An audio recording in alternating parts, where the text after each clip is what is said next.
Hola, ¿qué tal? Mi nombre es José de Jesús Ortega. Soy integrante del grupo de danza de pluma Teotzapotlán, fundado en 1993 por el profesor José Guadalupe Villarreal.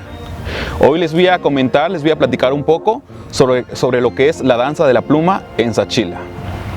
La danza de la pluma es símbolo del estado oaxaqueño, es característico de los valles centrales y es representativo de la villa de Sachila. Es una danza completamente mestiza, pues tiene elementos musicales mestizos, los elementos de indumentaria y los elementos en ejecución, que todo esto conforman el mestizaje. En la actualidad, esta manifestación representa la conquista de Tenochtitlan hecha por los hombres que venían del reino de Castilla y de Aragón, encabezados por Hernán Cortés. Actualmente está compuesto por 11 personajes principales. A la cabeza va Moctezuma Xocoyotzin, quien fue el señor que presenció la llegada de estos europeos. La acompañan sus dos teotiles o consejeros. Este puesto derivado de la palabra teot, que se refiere a las dualidades o deidades o a Dios, ¿no? Que básicamente son sacerdotes. Le acompañan 4 reyes o señores aliados. Estos señores son representantes de los 4 señoríos que estuvieron siempre en la embajada o en la visita de cuando se juntó Hernán Cortés con Moctezuma Xocoyotzin. Sobre todo estos señores fueron sus aliados de Moctezuma y de Tenochtitlan cuando fue la época de la Guerra Florida. Este movimiento de la Guerra Florida consistió en unir fuerzas entre pueblos aliados y someter a demás comunidades para que éstas rindieran tributo, ya sea de plumaje exótico, de piedras preciosas y sobre todo de sacrificios humanos. Entonces estos señores es el señor de Texcoco, de Tlacopan o Tacubaya, el señor de Iztapalapa y el señor de Tlatelolco, que era una ciudad adjunta y gemela de Tenochtitlan. Entonces estos señores siempre acompañaron a Moctezuma Xocoyotzin durante pues el recibimiento de Hernán Cortés. Y le acompañan también 2 capitanes principales o de puerta. Estos ya se refieren a la parte bélica, a la parte de guerra, que ellos eran los que encabezaban sobre todo las partes de las guerras, ¿no? Ya sea en la parte del guerrero jaguar o el guerrero águila, ¿verdad? Y también están 2 personajes femeninos, el personaje de Siguapila, este personaje que se evoca a la parte principal de la mujer en Tenochtitlan o la embajadora de Tenochtitlan, en este caso la esposa de Moctezuma. Y también Malitzin, la contraparte, esta doncella que aprendió a hablar maya y náhuatl, que ella fue regalada como criada o esclava a los españoles y que a la postre se convirtió en una parte fundamental del lado de los europeos para realizar la conquista o sumisión de Tenochtitlan. Y también le acompañan los llamados campos o negritos, que es una especie de bufón que también ya es en la parte teatral y que estos se dedican a divertir a la gente, ¿verdad? Si bien de esta danza no hay antecedentes históricos, pues sí nos podemos evocar en la indumentaria, en parte de la indumentaria, como es el tocado o el penacho en forma de semicírculo, en forma de luna, que se hace referencia a los antiguos tocados que utilizaban los señores de antes, y o también en las dualidades que en vasijas o esfinges se han encontrado, y también por medio de pasos podemos encontrar o evocar esta danza con danzas antiguas o danzas prehispánicas. Entonces, si bien, como ya lo mencioné, no hay un dato o fecha u origen de su origen, pues sí podemos de forma arqueológica, antropológica, pues conjuntarla con una danza de ofrenda, una danza de astrología, una danza que se ocupaba en tiempos prehispánicos para distintas índoles, ¿no? Ya sea el nacimiento de un nuevo gobernante, la muerte de un gobernante, una parte para los sacrificios humanos, la parte de la lluvia, la parte astrológica. Entonces podemos asimilar esta danza actual de danza de pluma con las danzas antiguas, ¿verdad? Tenemos un dato duro muy importante que nos brinda Fray Francisco de Burgoa, conocido como el padre de la historia oaxaqueña. En 1674 él radicaba en esta villa de Sachila y él atestigua en su palestra historial y en su geográfica descripción. Él nos narra de cómo era ese tiempo en la vida de los sachileños, por supuesto en esta ex nación zapoteca, y nos habla que en sus festividades o mayordomías se ejecutaba una danza de costosos trajes y de tocados de penachos hechas o compuestos por plumería exótica. Entonces, en ese momento, en 1674, seguramente Fray Francisco de Burgoa atestiguó esta danza, que seguramente es la que evolucionó hasta el día de hoy, que hoy conocemos. Para estas fechas ya se ejecutaba la danza de la pluma en las mayordomías, en las festividades patronales. Quiere decir que había sido ya introducida esta danza, pues, a la parte de religión, ¿no? Es el dato de donde partimos. Si bien nos podemos ir un poco más para atrás, en 1580 había sido ya nombrada Vicaría de Santa María Natividad esta parroquia. Entonces quiere decir que ya la evangelización ya estaba en su clímax, y como pasó en todo Mesoamérica, los frailes utilizaban las costumbres y tradiciones de los nativos para incorporarles al proceso de evangelización. Entonces seguramente Fray Juan de Mata había también ya involucrado esta danza, esta manifestación dancística a la parte evangelizadora. Si nos vamos un poquito más para atrás, alrededor de 1529 a 1535, se encontró con nosotros el padre Fray Bernardino de Alburquerque. Este fray fue el que recibió la ordenanza de hacer de una forma estructural la evangelización.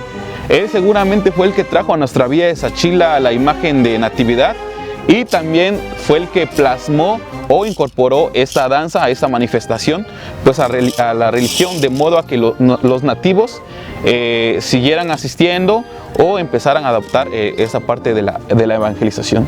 Si bien esta danza no es netamente ni religiosa ni de conquista, sí fue el proceso que ha tenido en todo este proceso, ¿verdad? En todo este tiempo, para incorporar a los nativos, y ya hoy en forma de ya célebre, ¿no?, de nuestras fiestas patronales. Tenemos también un dato importante de 1888 por el historiador juteco Manuel Martínez Gracida. Él nos habla y nos describe también de esta danza, cómo se ejecutaba en esos tiempos. Nos habla ya de la parte de la música moderna, la música de viento, la música de banda. Para esas fechas ya existía la música de viento en nuestra danza de la pluma. Tenemos también un dato muy importante y muy curioso del año de 1933. Nos las relata un paisano del barrio de La Soledad en sus escritos y añoranzas. Él nos platica, el ejecutante de esta danza, que asistió a la fiesta de los lunes del cerro en 1933 con la danza de Sachila, pues obviamente a participar en los lunes del cerro, en las fiestas de Guelaguetza, y que las presenció el gobernador del estado de Oaxaca y el presidente de la República ya en esos tiempos. Entonces también la danza de la pluma había sido ya partícipe de esas fiestas desde hace ya casi 90 años, ¿verdad? Y bueno, a lo largo del tiempo han existido distintos grupos de danza. Hay que recalcar que esta danza ha ido evolucionando, ¿no?, desde una parte prehispánica, desde la parte ya evangelizadora y desde la parte de representación teatral de lo que había sucedido en México Tenochtitlan. Hay un dato importante, y también lo tenemos gracias a los manuscritos que nos han heredado distintos vecinos. Tenemos la parte donde esta danza dejó de ser la representación teatral de conquista para representar la parte de la intervención francesa. Esta parte es muy curiosa y tenemos los antecedentes que todo cambió. Hernán Cortés ya no era Hernán Cortés, era Maximiliano de Habsburgo, y del otro lado Moctezuma Xocoyotzin no era Moctezuma, sino Benito Juárez. Entonces es una parte también que esta tuvo un cambio, ¿verdad? Es importante saber que anteriormente se ejecutaban completamente la representación teatral por medio de diálogos. Se presentaban dos bandos, el bando mexica y el bando europeo. El bando mexica ya lo conocimos, y el bando europeo pues lo encabezaba Hernán Cortés con su capitán Pedro Alvarado, alférez. Lo acompañaba a Malitzin, que ella estuvo del lado de los hombres del reino de Castilla, y entonces se realizaba por medio de entradas, de embajadas y diálogos, ¿no? Entonces esta parte ahorita se dejó de hacer como una forma de que se representaba una parte de su misión. Entonces se dejó de hacer esta parte y ya es la que conocemos actualmente, 9 danzantes, 2 personajes femeninos llamados coloquialmente Malinches y los Campos. En nuestra ejecución es una mezcla, como ya lo platicamos, es una mezcla que pues obviamente nos da el mestizaje, tiene componentes prehispánicos, precolombinos, y también ya la parte pues de Castilla, ¿no? De los europeos, ya convertido este país, esos reinos adjuntados, ya convertidos en un solo país que es España, ¿no? Nosotros en nuestra ejecución nos evocamos a la parte de ofrenda, ¿no? A la parte antigua, a la parte de nuestros dioses o de los dioses de los antiguos huíngulas o los zapotecos, esa parte de sabiduría que ellos tenían, ¿no? Esa parte de vocación a las dualidades. Nosotros representamos la parte cosmológica y sobre todo la parte de fertilidad en nuestra ejecución, ¿no? En nuestros pasos. Nosotros hacemos o formamos figuras de rayos en los llamados pasos 3. Nosotros nos evocamos al sol y la luna en los llamados redondas o medias redondas, también evocándose a la media luna o la luna.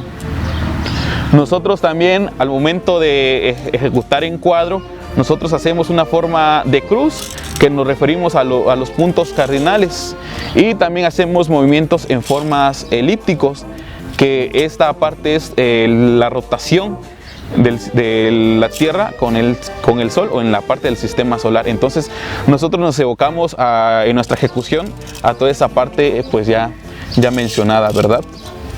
Todo esto pues es parte, esos pasos son parte que nos han heredado nuestros abuelos y que pues ha venido de generación en generación. También tenemos los pasos básicos, que son los piquetes y las palancas, que se evocan pues a la lluvia y a la fertilidad, ¿no? Entonces es una danza muy bonita, de mucho misticismo, que tiene distintas partes y que hay que entender y hay que comprender todas estas partes para saber bien lo que nosotros interpretamos, lo que ejecutamos, ¿verdad? Nuestra parte de indumentaria igual es una parte pues completamente mestiza, ¿no? Tenemos un tocado o un penacho, un copili en forma de media luna o semicircular, que también representa lo ya mencionado, la parte astrológica, sobre todo la parte de una cosmovisión. Tenemos en la parte de hasta arriba una especie de azucenas, que son 7, que le llamamos cogollos, y que ellos representan la parte del día de la semana, la parte calendárica, ¿no? Tenemos 8 espejos que hacen referencia a el sistema solar antiguo, y sobre todo se refiere a Venus y a la parte de todas las estrellas que rodean este planeta, ¿verdad? Tenemos al frente un espejo grande llamado tortuga. Nosotros en nuestra identificación pues lo tenemos como el sol, y en la parte de atrás está otro espejo del mismo tamaño que representa la luna. Tenemos el color verde, blanco y rojo. El verde que representa la esperanza, el blanco que representa pureza, y el rojo que representa la sangre pues obviamente arrojada por nuestros antiguos abuelos, ¿no? Todo esto ya en colores nacionalistas, que es los que tiene nuestra bandera nacional.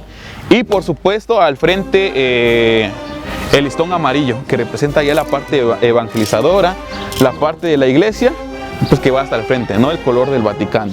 Entonces todo esto tiene una representación de cosmovisión, el día y la noche, lo bueno y lo malo. Entonces eso representa nuestro tocado, y que todo eso también hace y tiene similitud y se hace referencia pues sobre todo a nuestra deidad principal en nuestro pueblo zapoteco, que pues referencia al Dios, a la deidad, más bien dicho, a la dualidad de Cosijo, que él en hallazgos arqueológicos se han encontrado de esta figura, su tocado, que esta deidad era representada. Entonces tenemos una gran similitud, como ya lo habíamos platicado. En nuestra parte corporal les voy a platicar un poco de nuestra indumentaria, ¿no? Portamos una camisa y un calzón de manta como vestimenta base o madre, que era lo que pues se utilizaba antes, ¿verdad? Utilizamos una especie de camisola en tipo o corte V, que era el corte que utilizaban pues los hombres europeos. Y ya con esta transformación del mestizaje con tela terciopelo, que es una tela que ellos pues también nos impusieron, ¿verdad? Tenemos en la parte trasera una especie de capa, esta llamada tilmaxli. En nuestros pueblos también indígenas esta era vestimenta importante, y sobre todo en nuestro pueblo zapoteco sus gobernantes utilizaban estas tilmas de una manera representativa y muy larga. Esto lo podemos encontrar en el Códice Nutal, donde vienen reflejados la vestimenta de nuestros gobernantes. Y también portamos un delantal, una especie de taparrabo llamado maxla, que nosotros ya coloquialmente lo llamamos mandil, que era el taparrabo que utilizaban antes nuestros ancestros, ¿verdad? Tenemos 3 líneas en nuestra camisola. Esta representa las 3 razas que unificados pues realizaron el mestizaje. Y el corazón zapoteco, el corazón guerrero, que en la parte también religiosa pues se manifiesta como el corazón de Jesús. En la parte de abajo, en la parte de nuestra pierna, al tobillo, tenemos un conjunto de telas. Esto nosotros lo llamamos tubos y representa el mestizaje. Hasta el frente el color rojizo, el color natural de nuestras raíces, nuestro pueblo. El color blanco, que representa ya la parte europea, la parte castellanizadora, y el color morado, que representa la tercera raza, la raza negra, que ellos venían como esclavos cuando llegaron los ahora ya españoles pues a estas tierras. Entonces todos juntos representan el mestizaje. En la parte del calzado utilizamos el cacli pata de gallo.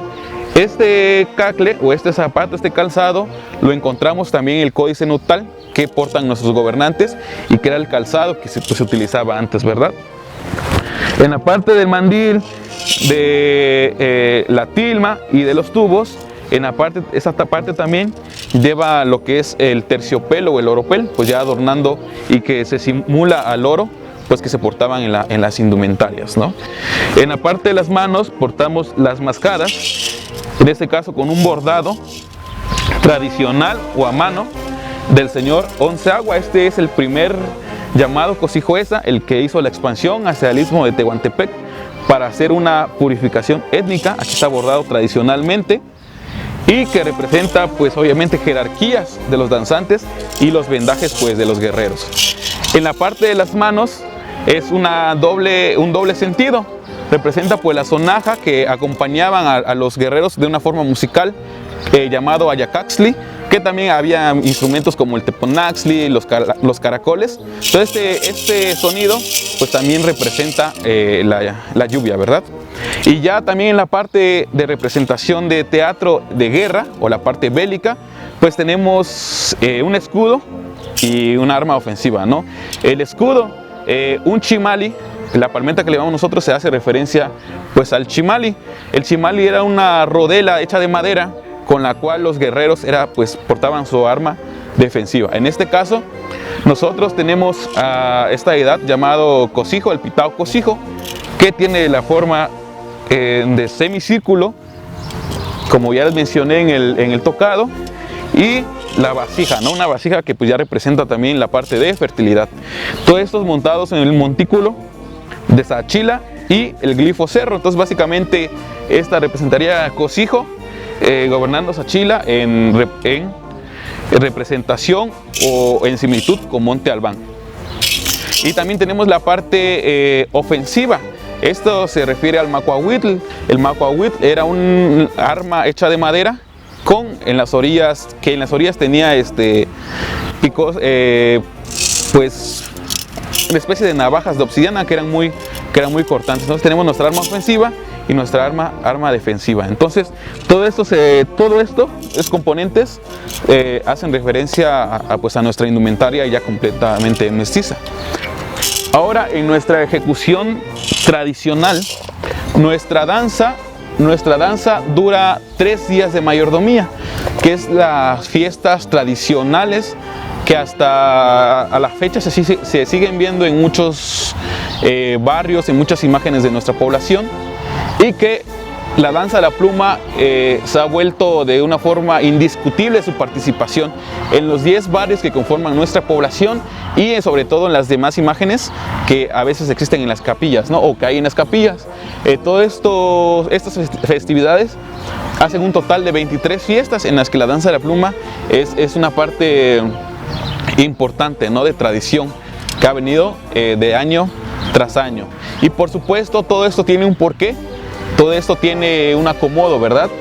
Ya platicamos la parte de cómo fue incorporada esta danza al proceso de evangelización o al proceso de imágenes, y también ya vimos que esta parte fue modificada a la parte de conquista o a la parte de intervención francesa. Y por supuesto los bailes tienen un orden, ¿verdad? El primer día se ejecutan los bailes solemnes. ¿Estos bailes cuáles son? Es el vals, que se le ejecuta a la religión católica o hacia las imágenes. Se ejecuta el himno, que es ya la ofrenda o la alabanza a la corona española. Y el chotis. El chotis es un baile europeo, es un ritmo, un género completamente europeo, y que nosotros lo ejecutamos ya como la parte de mestizaje, ¿no? Ya aceptando y adentrándonos a la parte europea. Este llamado chotis fue incorporado a la danza de la pluma durante la intervención francesa, pues ya que el ejército francés pues también traía entre sus tropas la parte musical y ellos ejecutaban este género y se le incorporó a la danza de la pluma. El segundo día representa ya la parte zapoteca, ¿no? La parte ofrenda, la parte de la danza antigua en las cuadrillas. A veces muchos abuelos nos dicen que las cuadrillas representan guerra, y tiene, pues gran parte es cierto, ¿no? Básicamente. Entonces el segundo día es de cuadrillas, que ya representa pues la parte tradicional, ¿no? La parte de las danzas antiguas. En la cuadrilla número 1 se ejecuta la alianza de Moctezuma Xocoyotzin con todos sus acompañantes del cuadro, en una forma elíptica de rotación del sol con la tierra, y sobre todo haciendo un movimiento entre Moctezuma y sus dos personajes que están al lado, de una forma en movimiento de infinito, que representa la alianza pues que siempre predomina, ¿no? De así va este personaje Moctezuma en un paso de vaivén con todo el cuadro, y realizan este movimiento elíptico y en infinito, que quiere decir que salía con todos sus guerreros para guerra, ¿no? La cuadrilla número 2 representa pues ya la ofrenda a Huitzilopochtli, a la parte de guerra o a la parte de las deidades, ¿no? Este baile se ejecuta en una forma de cruz que pues representa los 4 puntos cardinales. En la tercera cuadrilla pues únicamente la baila el cuadro pues mexica, ¿no? Que representan ya adentrándose o preparándose para la guerra. Moctezuma no baila, ¿por qué? Porque él es, digamos, el que entra después a la guerra. Primero su cuadro siempre al frente. En la cuadrilla número 4 es el baile de ofrenda del arma defensiva. El arma defensiva los danzantes la ponen en el suelo y Moctezuma va con cada una de esta arma y les hace la ofrenda. En la cuadrilla número 5 es la entrega de esta arma, y en un movimiento de una forma, en una hincada, en una reverencia de los danzantes, ellos reciben la entrega del chimal o de la palmeta, para que ellos ya puedan escudarse, ¿no? En la cuadrilla número 6 viene ahora la parte ofensiva del arma, es la ofrenda del arma ofensiva. De igual manera, esta se pone en el suelo y Moctezuma hace la ofrenda, y en la cuadrilla número 7 es la entrega. Obviamente una forma de reverencia, los danzantes pues se hincan para que Moctezuma les pueda dar el arma ofensiva, y así ya estar listos para la guerra. Es el segundo día, y el tercer día ya están los bailes festivos, son los sones, un par de sones muy representativos de nuestra comunidad. Es la Flor de México, hecha y compuesta por un gran músico sachileño que ha dado a conocer internacionalmente en nuestra comunidad, este músico Amador Pérez Torres, conocido como Dimas, compositor del mundialmente conocido Danzón Nereidas, ¿no? Y también tenemos un baile muy importante de otro intérprete, la danza de 3 danzas oaxaqueñas compuestas por Cipriano Pérez Cernas, un músico completamente pues maestro, ¿no?, de sus partes, que él apoyó mucho al repertorio de Guelaguetza, tuvo arreglos en el jarabe juteco, en el jarabe mixteco, en el Dios Nunca Muere. Entonces son nuestros bailes que se ejecutan el tercer día, ya como unas danzas o bailes festivos, ¿verdad? Y bueno, toda esta parte tradicional, como ya les conté, se ha venido ejecutando pues alrededor de 600 años ya como tal, y seguramente desde hace 3.000 años, 3.500 años, cuando Sachila empezó primero con aldeas, y ya alrededor del año 1250, pues ya siendo la sede política la caída de Monte Albán. Entonces nosotros debemos de valorar esta ejecución dancística, porque pues nuestros abuelos nos las han compartido, y nosotros también tenemos esa parte, tenemos ese compromiso y obligación de pues heredar, de enseñar a las nuevas generaciones para que se siga conservando. Es la danza de la pluma de Sachila que nos ha puesto pues muy orgullosamente, no solo de forma estatal, sino de forma internacional, y que bueno, ha sido muy aclamada en muchos países. Pues hoy por hoy nos ha tocado también ese eslabón, ¿no?, que han tenido los abuelos, así como maestros nos han enseñado. Pues nosotros también como grupo Teotzapotlán hemos ya nuevamente realizado un grupo infantil, en el cual pues hemos hecho esa parte de herencia que nos dio nuestros abuelos hacia las nuevas generaciones. Nosotros también, como proyecto de identificación de nuestras raíces, nos hemos también preocupado por la parte artesanal, la parte del arte plumario, que se tiene una mala idea de Sachila, ¿no? Muchos dicen, es que en Sachila, ¿cómo es posible que siendo representante de esta ejecución no tenga la parte del arte plumario, ¿no?, la elaboración de penachos? Lo cual voy a aprovechar para mencionar lo que es una idea errónea que se tiene en nuestro pueblo, ya que de forma tradicional, desde años remotos, se viene ejecutando esta parte del arte plumario, solamente que aquí no se hace como negocio, no es como un oficio, pero sí se elabora. Hoy por hoy también otros grupos se han preocupado por esta parte, y que es muy importante, ¿no? Quiero agradecer a los compañeros por la invitación y el espacio que nos dieron para platicar un poco de lo que nosotros hemos venido investigando a lo largo del tiempo sobre esta manifestación dancística, ¿no?, la internacionalmente conocida danza de pluma. También quiero invitar a todas las personas que están visualizando este video de que si quieren alguna información a más grandes rasgos, visiten nuestras páginas oficiales, sobre todo en Facebook, llamada Danza de Plumas de Teotzapotlán, que día con día, junto con todos los integrantes del grupo, pues alimentamos esta página con todos los artículos, y artículos sobre todo históricos de nuestra nación. También pueden observar nuestros videos de los 90s ejecutando esta danza en nuestra página de YouTube, en Danza de la Pluma Teotzapotlán. Muchas gracias.